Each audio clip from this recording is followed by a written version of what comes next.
Our reservation for 7 people is accurate, and I kindly request a separate seat for a lady not included in the count. This request, typical of Elizabeth, my husband's mother, echoes her penchant for making loud demands and teasing me. However, today marks a turning point as I've resolved to expose a secret she's been keeping during our family gathering. I'm Natalie, a 28-year-old chef who graduated successfully from culinary school. I work at a highly rated Western restaurant in the city where I met George, a friendly customer who later became my husband. George inherited a historic electronics store, a beloved establishment in the community for 3 generations. Last year, George's father passed away, and he assumed the role of the 3rd-generation owner. My upbringing was in a household filled with culinary professionals: my father, mother, and even my brother. Growing up in such an environment exposed me to various cooking techniques and knowledge from a young age. Thanks to this upbringing and my innate talent, I graduated at the top of my class from culinary school. Despite my usual reserved demeanor, I've always been confident in my culinary skills. However, after marrying George, that confidence began to waver due to our close living arrangement with Elizabeth, which started shortly after our marriage. George's decision to live with his parents, a common practice in his family, came as a surprise. I had hoped to enjoy the early days of marriage just the 2 of us, but George's living arrangement was not disclosed earlier. Regretting it now wouldn't change anything. Living with Elizabeth turned out better than expected initially. She was kind, buying me treats from my favorite bakery, and even took on most of the household chores. However, there was one concern: the seasoning in her meals. Each dish was excessively salty, and while I initially attributed it to her northern origins, it seemed different from the preferences of others from the same region. I have a colleague from the north who prefers a lighter salt taste, making Elizabeth's dishes stand out. For instance, her stew, with vibrant ingredients, was overshadowed by an intense sauce, making it feel like directly putting concentrated sauce in my mouth. Doubts about whether this was the standard taste lingered, and my husband's comment about adjusting the taste to be lighter than usual only intensified my inner questioning. These days, consistently consuming Elizabeth's cooking seemed to have dulled my taste buds, creating a sense of dissatisfaction, even when preparing dishes at work. Doubts about my own sense of taste crept in, but fortunately, the head chef conducted the final taste checks, ensuring no major issues. Nevertheless, the heavy seasoning in Elizabeth's daily meals became a serious concern for me. To cope with this, I devised a plan. One solution was to wake up earlier than Elizabeth and prepare my own breakfast. While this noon routine prevented a decline in my work performance, it unintentionally led to a frosty attitude from Elizabeth. When I greeted her in the morning, she began to ignore my words and pass by. One evening, when I sought her opinion on a dish I had put a lot of effort into, she responded with criticism, questioning if I had seasoned it properly. Despite my explanation, she insisted it was bland, adding a significant amount of sauce to the dish. I couldn't help but feel that there might be some reason or background to her change in attitude. My husband has 2 older sisters, both of whom have established families. They welcomed me warmly from the beginning of our marriage and offered support if I ever had trouble with their mother. However, Emily, one of the sisters, had a different experience. As I helped with food preparation for her daughter's grand birthday celebration, the dining table was filled with a variety of distinctively unique and appetizing dishes.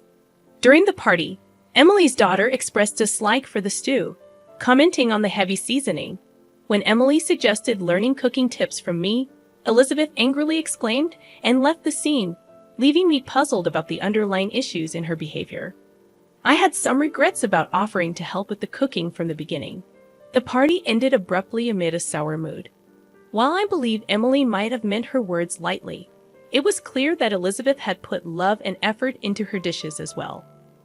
It felt unjust for our heartfelt efforts to be belittled with a mere comment. That night, I lacked the courage to express my apologies to Elizabeth. From the next day onward, life became increasingly tough. Elizabeth would recklessly season the meals I carefully prepared, and on the worst days, she would even throw them away midway through eating.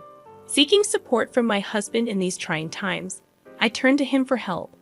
However, his response was less than supportive, suggesting that maybe I had antagonized her and needed to listen more.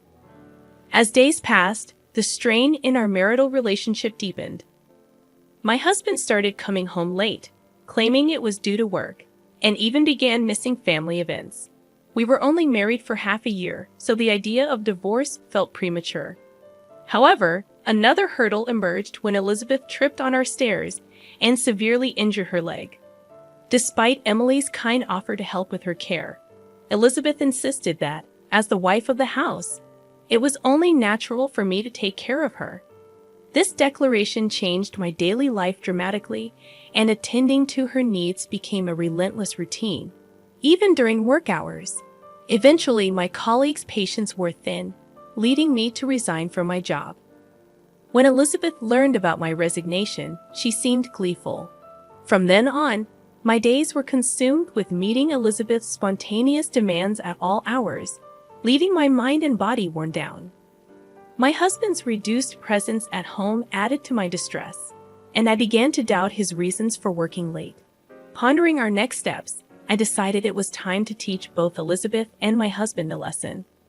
A few days later, during breakfast, I brought up the idea of divorce, shocking both of them.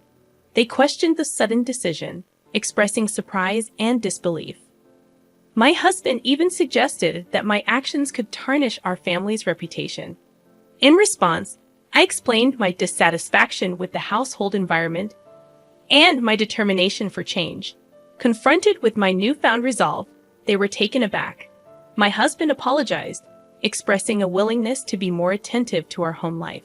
He even suggested a break, understanding if I wanted to go to my parents for a change of pace. However, he requested that I still help Elizabeth due to her leg injury. Despite feeling disoriented, I sensed a hint of resentment in his words.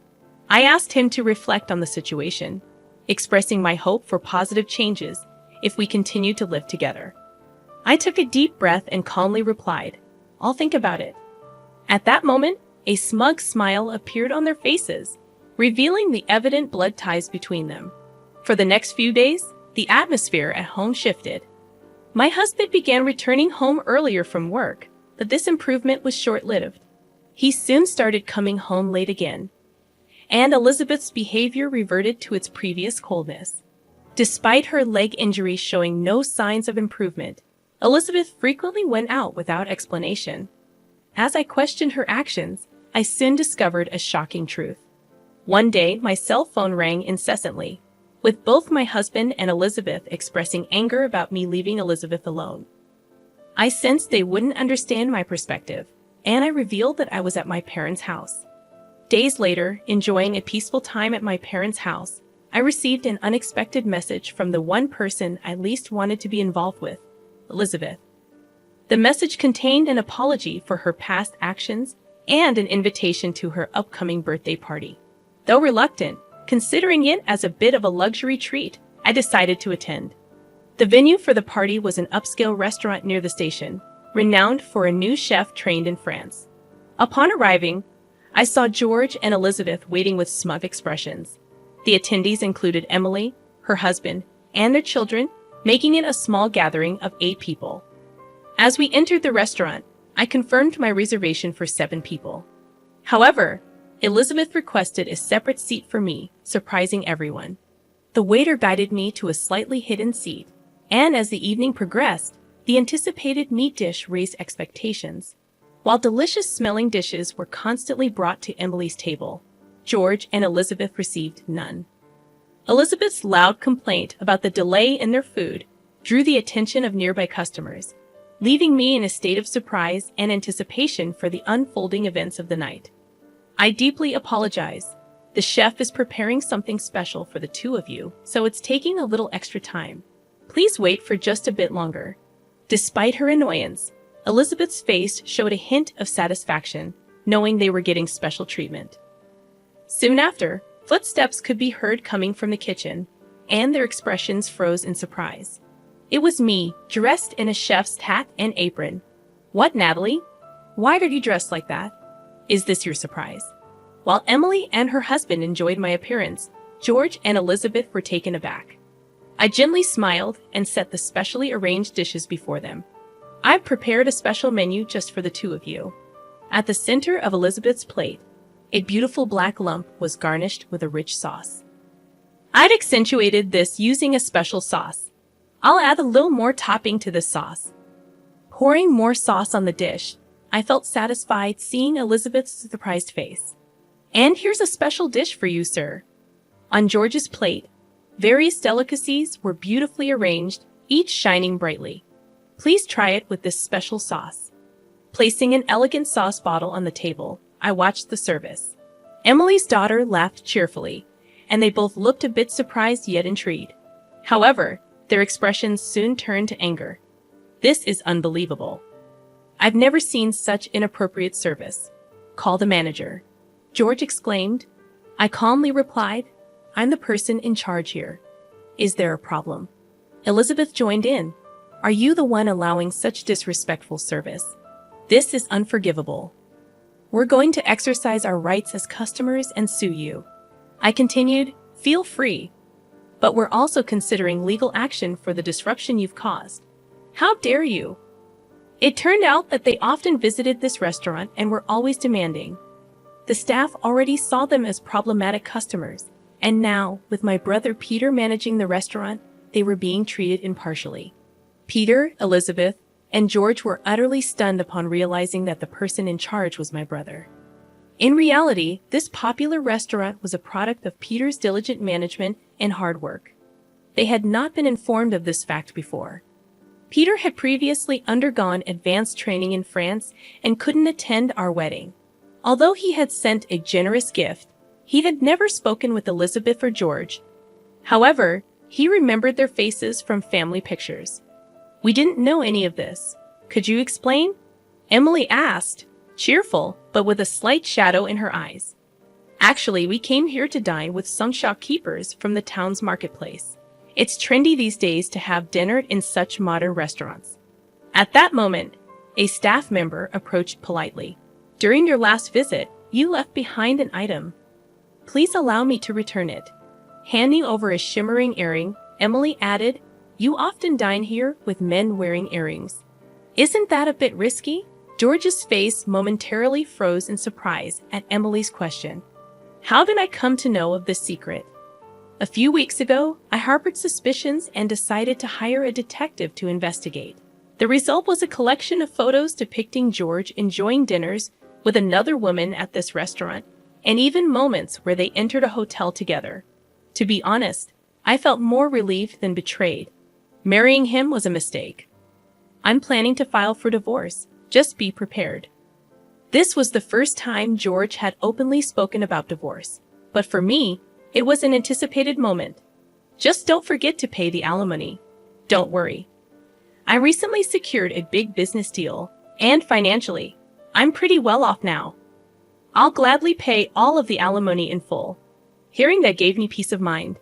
Now about you, Elizabeth.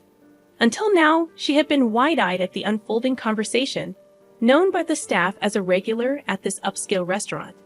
What do you want from me? Since my husband passed away, I don't think anyone has the right to complain about my behavior.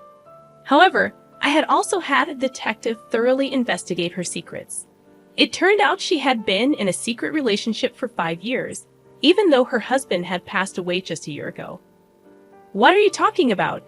Emily and her siblings, hearing this for the first time, stared at their mother in shocked anger.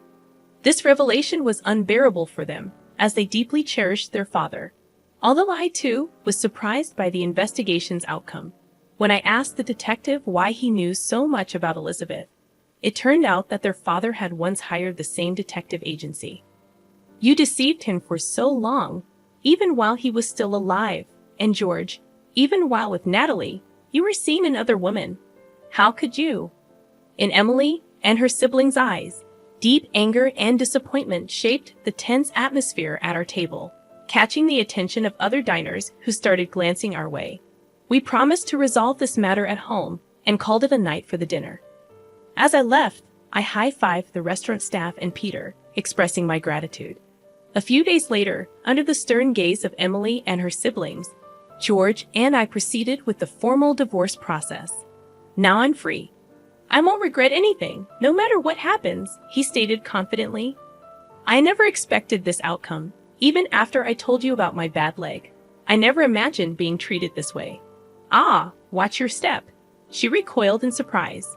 In truth, her leg had already healed, yet she had been pretending to be in pain to maintain a superior attitude towards me. Her behavior once again left me in shock. From now on, both she and my husband will be strangers. Although our marriage ended within a short span of a year, I had no regrets whatsoever. When I checked my bank account, I was shocked to see that the alimony from both my husband and his mistress had been deposited simultaneously. It seemed like my husband covered her share as well. Knowing this fact, I could finally view them as no longer being a part of my life. Subsequently, there were some interesting developments regarding my husband and his mistress's relationship. He had gone into debt to pay the hefty alimony, but shortly after our divorce was finalized, she dumped him quite easily. From the information I received from Emily, it was revealed that the woman is infamous in the area for targeting married men. After the episode at the restaurant, we were informed by Peter that the regular patrons were also fed up with George and Elizabeth's antics, and they were elated by our surprise. From then on, the restaurant strictly prohibited those two from entering. Moreover, their dishonest attitudes quickly became known throughout the community. A major contract that my husband had been boasting about was eventually canceled, and his electronics store, sustained by the deep trust of the local community, now faced a challenging future. Elizabeth's subsequent life became quite difficult. Suddenly abandoned by her longtime lover, further medical tests revealed that her unhealthy lifestyle was affecting her health. Her health condition was significantly tied to her own way of living, which wasn't deserving of any sympathy. On the other hand, I was fortunate enough to return to the Western-style restaurant where I used to work. Even though they knew about my past, the staff and management warmly welcomed me back. The spaghetti lady, Emily, and her family still came to this restaurant often, and their presence was a significant support for me. They had decided to completely sever ties with George and Elizabeth. The anger towards their actions, especially after the passing of their father and the revelation of the truth, left a deep wound in their hearts, which seemed unlikely to heal. The joy of cooking holds a significant place in my life. Feeling this happiness is the very moment I cherish the most, and when I feel truly blessed.